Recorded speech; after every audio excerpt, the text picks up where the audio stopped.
Quick disclaimer for everybody before we get going. We've had some major software issues over this week, and this is why the episode is coming out late, so apologies for that. But we've tried at least 5 different software, and none of them worked. So you'll notice that we recorded this over 2 days, and so the first day, the quality sounds okay, but you'll see that in the discussion times, it actually is not great.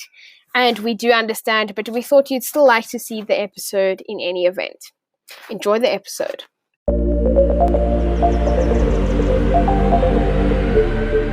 Hello and welcome to this week's episode of the Aviators South Africa podcast, Aviation Sunday, episode 12. My name is Kabir and I'm the host on the show with Warwick.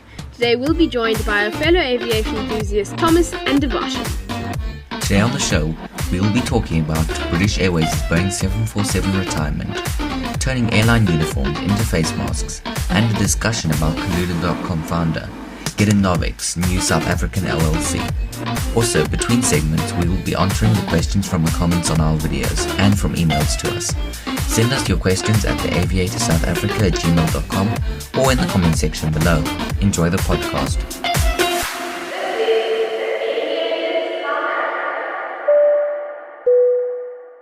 This episode is in association with African Pilot magazine. Subscribe to Africa's finest aviation magazine today. For more information, go to www.africanpilot.co.za. Producing this content takes a lot of time and effort. Therefore, why don't you become a member of our channel through Buy Me a Coffee or on our website?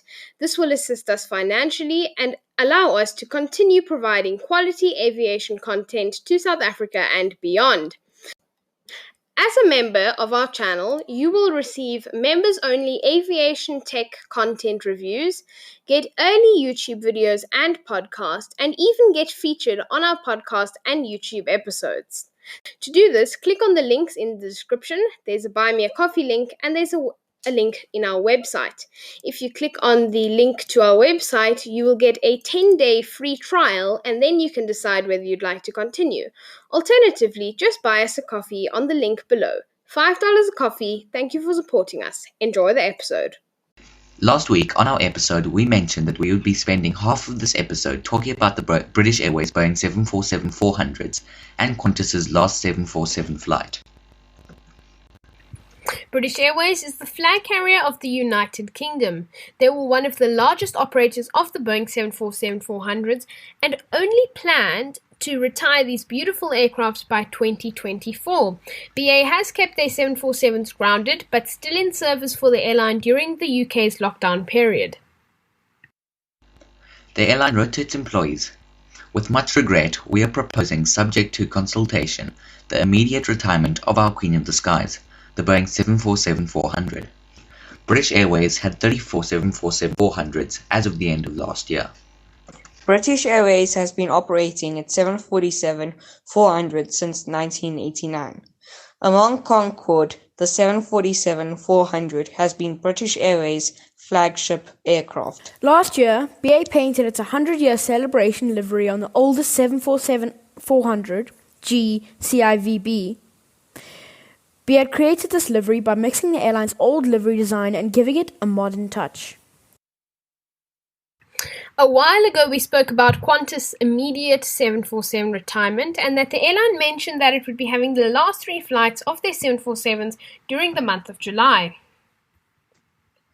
As of Wednesday, 22nd of July, Qantas has now flown its final 747 flights and will no longer be flying the Queen of the Skies. We are all very sad that these airlines had to make these tough decisions of retiring these aircraft with immediate effect. So I'm here with Thomas, Devarshan and Warwick, and we're going to be discussing the British Airways Queen of the Skies. So what do you think, Warwick? Well, I think it's interesting how they didn't retire it straight at the beginning of lockdown, and they took the option of, I think, they paid all the maintenance fees and long-term storage fees. But I guess the one downside, which they didn't know, is that they thought that they'd, I think, come out okay. I don't think they were planning or they weren't because they said immediate retirement, but they weren't planning on retiring it. I think they were hoping they could still get it through to 2024. However, the airline was struggling a bit, and so I think they've decided to retire it early. Devarshan? What I want to say is that British Airways has been operating in 747-400 since 1989. So it's been like quite a while they've been operating this 747. And them themselves will be quite sad that the 747 is going. Kabir? It's very sad. It's a tragedy because when we came across the news, I was just shocked. I thought it was a hoax. I thought, no, 2024 to 2020, this is just insane.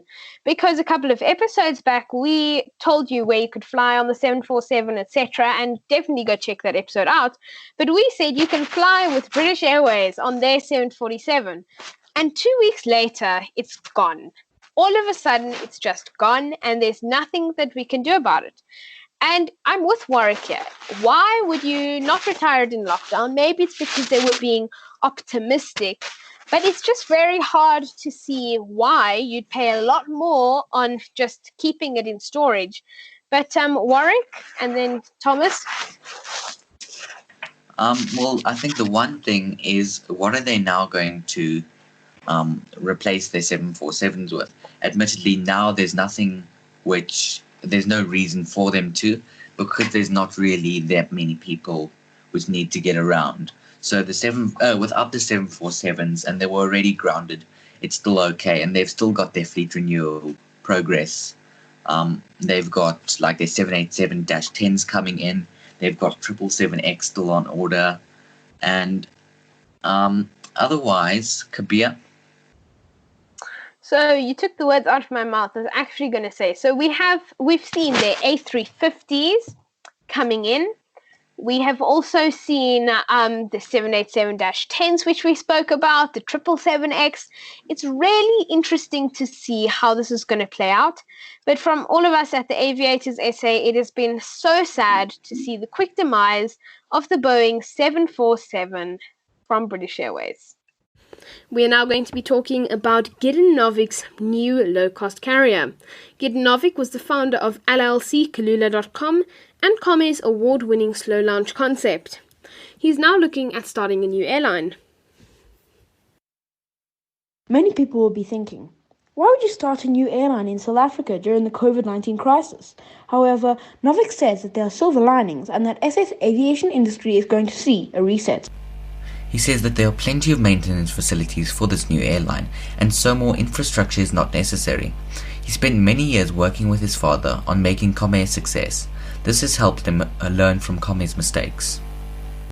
The airline will most likely buy aircraft instead of leasing because it is important not to go into debt. They're looking at a narrow-body aircraft such as the A321 or Boeing 737-900. However, the issue comes in as these aircraft are very expensive to buy new. They're probably not going to be using the turboprop aircraft even if they lend themselves to the routes. The main route will be between Joburg and Cape Town. He says that there is potential for a new airline in the industry. The airline will be tailored toward both business and leisure travel. Novik says that business and leisure are starting to merge due to the current situation. He also says that business trips will most likely start to be consolidating into long trips because of the use of video conferencing. We will have to wait and see what happens. So we're now going to be talking about this brand new South African low-cost airline from Gideon Novik. So is it a good idea? Well, a lot of people will be saying, why on earth would you start a brand new airline in the midst of the COVID-19 crisis? And the truth is, that's a very reasonable question. But I think it's, Gideon Novik says that there is silver linings to the crisis.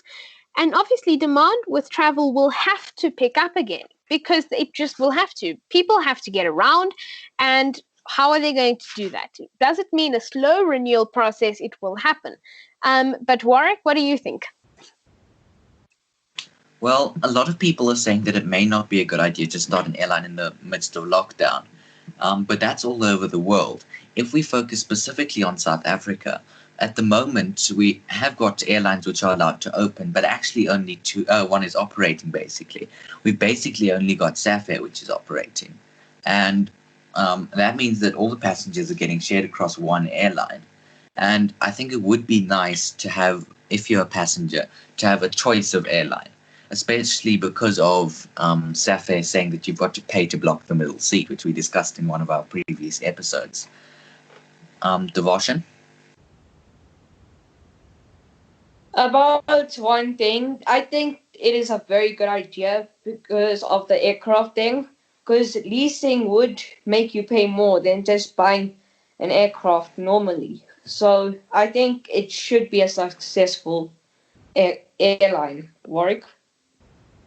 I was also very interested when they said that they were looking at probably using A321s and 737-900s. It would definitely be cool to see more of these aircraft. We've got no 737-900s currently flying in the country and only one or two A321s. So it would be really cool to see more of these aircraft, some more A321s and 737s. It's also interesting why I was hoping that they'd fly the A220 because we haven't seen any of those within the country. And according to me, they're such nice aircraft. And they're almost in a category of their own. Kabir? Definitely. I do love the A220 series. So Gideon Novick was the founder of Kulula.com, which is a very successful LLC, and the Slow Lounge concept. He was also the former CEO at Comair Limited, and the Novick family was very involved with Comair right from the start. And we will be releasing an aviation history episode at some stage talking about Comair, so definitely stay tuned for that. But essentially, he learned from Comair's mistakes. He saw Comair at its peak, and currently he's seen Comair at his worst, because Comair may even have to get liquidated if they don't get the funds. So it's been interesting to have this discussion. The main route will be between Joburg and Cape Town, and that is, I think it was 11th busiest air route last year. In the world. So, we've got high hopes for this new LLC. But the truth is, with COVID-19, there are a lot of airlines around the world saying we're starting a brand new airline of some sort. But the truth is, nothing happens because they realize that it's actually a much bigger problem than they are expecting, and something goes wrong. So we're going to have to see this new low-cost carrier through the process. Sun Express 866, contact approach 19050. That's a Boeing 5172, we are descending flight level 70 on course to Sierra Papa Lima. Ocean 37 Yankee, descent flight level 100, after RT proceed to Sierra Papa Yankee. Welcome back to the Aviators South Africa. You're here with Kabir, Tom and Warwick, and we have a question today to answer as part of our Q&A. Unfortunately, not live, and even this was a challenge trying to put it together because we've had trouble with our software. Ironically, this question comes from Tino Sartini, and it's ironic because his question is, what software and hardware do we use? Even though our software is not working well, we're still going to tell you. So hardware, we all have individual microphones. They're all of different brands and models, etc. So we're not going to go into depth with that now, but I'm going to take you through the recording process. So we use Source Connect for audio only. And then it will record each person's audio and they send it to me. I put that through Audacity, and then Auphonic. And Auphonic levels off everybody's volumes because unfortunately it's very hard to make that work remotely. And then what we also have is Skype, FaceTime, and WebEx. So WebEx and Skype are video conferencing platforms. These we sometimes record with, but unfortunately even these don't work sometimes. WebEx is better quality than Skype. So if you are going to record on WebEx, not Skype or Zoom. But we have had problems with all of the software, as I have mentioned. But you'd be thinking, why do we use FaceTime or WebEx or Skype if we have Source Connect? Well, for discussion times, it's very difficult to do it without a visual element or visual source of contact, rather. So we can't see when someone wants to talk, for example. So we like to have Skype running at the same time as Source Connect so we can see someone else. but it really varies by episode. So you'll hear now our software has given us a lot of trouble today, and so we've had to use a combination of all 4 methods, which is why the quality is not very up to standard as it normally is. But before we head over to Warwick, we have a very in-depth series, a member series on our website, which you can buy. 25 Rand an episode for 2 per episode. They're 2 episodes. Or you can buy both for 40 Rand. So visit our website, the link's in the description. And in there, we'll take you through script writing, editing, music, recording, and more. So see you then. But we are now going to be talking to Warwick about Anchor FM. After Kabir has finished putting audio through Auphonic and Audacity, then we will put the audio into Anchor. And Anchor is essentially a podcasting platform which we can use for audio. Anchor has all the necessary functions and features which we use, such as trimming audio, splitting segments, and general easy stuff like that. Anchor has all the features for, so we can do that easily, and I essentially just edit, and then after that we can publish it. And Anchor is quite nice because it is obviously a podcasting app, so it distributes the podcast automatically to all the different platforms which we use, such as Google Podcasts, Spotify, Anchor, and more. And then after this, we will copy all the audio from Anchor into Kabir's video making platform, and essentially we have made a long video on how he does that, and you can go and check that out on our website. Now I'm going to hand you over to Tom, and he will tell you exactly how or what system he uses for making the intros for our songs. Okay, so I use a program called FL Studio 20 to produce the music, and inside that software I use a series of plugins as well. To produce music, I use FL Studio 20.6, the producer edition. And in addition to creating the music, I also create the intros. So I get the raw files from Kabir, and then I level out everything, the music, and fix some issues with the audio. And yeah, that's about it, using FL Studio as well. United Airlines is one of the USA's 3 most major airlines. The airline has donated over 5 tons of uniform to make 7,500 face coverings to be worn by staff and passengers. United Airlines teamed up with the upcycling business Loopedworks to manufacture masks for employees and passengers. These masks are made from new and unused United Airlines clothing. Big airlines like United frequently crop plenty of criticism. Some of it is deserved, but a lot of it is because big businesses like airlines are easy to find problems with. It is good to be able to give a shout out to United Airlines and especially the employees for stepping up and helping out. So we are now going to be having a discussion about United Airlines upcycled uniforms. And these uniforms hold a lot of environmental value because usually airline uniforms, there are so many different uniforms that go around in the airline industry, and they are worn by so many people in the airline industry that all of those uniforms often go to waste.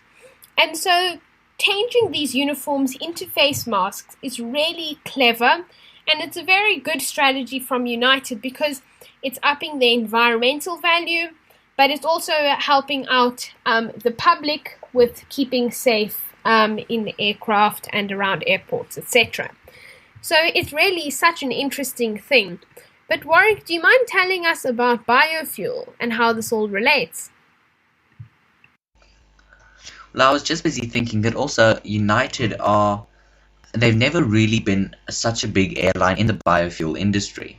So having them creating face masks and the facial coverings out of the uniforms, it's a bit surprising that because they're trying to be environmentally friendly with this, they aren't really doing it with they aren't trying to do anything in the form of biofuel. So it's a bit confusing. Kabir? Definitely, and that is a very interesting point which you raise. And other thing is, United is not a very environmentally conscious airline. So although they probably do things with biofuel, the truth is they're not like KLM, for instance, where they are advertising it constantly, or they cut paper tickets in 2009, or they do this or they do that, or they fly only biofuel. United is not that. So it's a very good point. But on the topic of KLM, you should definitely see our website for more details about our KLM aviation history episode. And that's very interesting. We talk about sustainability on that as well. So environmentally, this is a great move from United. Tom, do you think these face masks are going to be good? Are they going to come in handy maybe for passengers?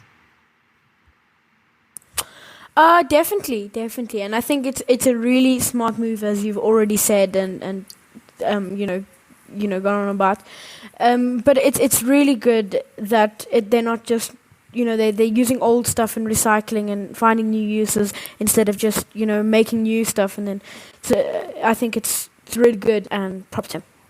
Definitely. And Devarshan, I think this is a clever way, because airlines, I think, have to provide masks for their employees, mostly also for their passengers. And I don't know what you think, what your personal opinion is about this whole masks out of uniforms, but I'm just interested. I think it's quite a good strategy. They don't have to go buy medical masks or anything. But do you think this is a good idea, using the uniforms? Yes, Kabir, I think this is a good idea, because instead of letting unused shirts go to waste, they're making masks out of it. So I really do think this is a good idea. This is an extension of the Aviators South Africa podcast. Find us on Google Podcasts, Spotify, Anchor, and more. Look in the description for the links. Also, please like and subscribe. Happy flying!